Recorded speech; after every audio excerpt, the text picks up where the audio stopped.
চালায় বলে। আপনার কি মনে হয় যে এখনকার পরিস্থিতির জন্য গণঅভ্যুত্থানকে দায়ী করে কোনো কিছু মনে হয় না? আমি এটা শেষ করি, ওয়াল্টার বেঞ্জামিনটাই শেষ করতে পারি না, লোকজন বলবে যে আমি ওয়াল্টার বেঞ্জামিন নিয়ে মূর্খ।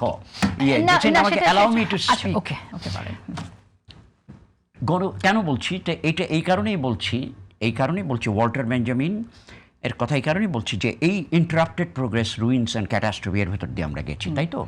তো এর ভেতরে গেছি, তো এর ভেতর থেকে আমরা গেলাম। তার কারণটা আবার বলতে হবে যে এটা গণঅভ্যুত্থান তো ছিনতাই হয়ে গেছে। মুক্তিযুদ্ধ পরবর্তী সময়, মুক্তিযুদ্ধ তো আমাদের বাংলাদেশের অন্যতম প্রধান অর্জন, জামায়াত যাই বলুক না কেন। মুক্তিযুদ্ধ বাংলাদেশের ডিফাইনিং মানে ন্যাশনাল লিবারেশন মুভমেন্ট আমাদের, সেটা তো আমাদের উজ্জ্বলতম অর্জন। কিন্তু মুক্তিযুদ্ধ পরবর্তী অবস্থায় তো আমরা দেখলাম যে আরেকটা ক্যাটাস্ট্রফি, সেই ওয়াল্টার শেখ মুজিবুর রহমানের ফ্যাসিজমের দিকে, ফ্যাসিজমের বীজ বপন করা ইত্যাদি তো অনেক ধরনের, মুক্তিযুদ্ধের ইমিডিয়েট পরেও অনেক ধরনের। আমি তো তখন অল্প বয়স, আমি দেখেছি মানুষ গলা কাটছে বামপন্থী রাজনীতির নামে, আত্রাই থেকে আসা, ডাকাতি হচ্ছে, অনেক কিছু হয়েছে। এই বলে কি আমি বলবো যে মুক্তিযুদ্ধ এর জন্য দায়ী?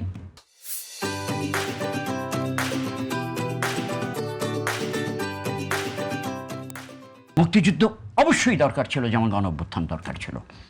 আমরা কি বলবো যে মুক্তিযুদ্ধ একটা সঠিক ছিল না? মুক্তিযুদ্ধের কারণে আমরা এখন খুনাখুনি করছি, এখন আমরা এই করছি, এই সমস্যাগুলোকে মুক্তিযুদ্ধের ঘাড়ে চাপাবো? অবশ্যই করবো। কিন্তু এইভাবে চিন্তা করা জরুরি বলে মনে করি। এইবার আমি থামলাম। এবার আপনি যেটা বললেন তাতে বোঝা যাচ্ছে যে আমাদের হতাশ হবার কিছু নেই। না, হতাশ হবার যথেষ্ট কিছু আছে জেসিন, আমাদের হতাশ হওয়ারও আছে। সম্পূর্ণভাবে হতাশ হবার নেই, কারণ আমরা সবকিছুই যে পাবো একটা গণঅভ্যুত্থান থেকে সেরকমটা না ভাবে। আপনি যেটা বলছিলেন যে ইতালীয় pessimism of the intellect and optimism of the will, আপনি এখানে ইতালীয় মার্ক্সবাদী তাত্ত্বিক গ্রামসির কথা বলছেন।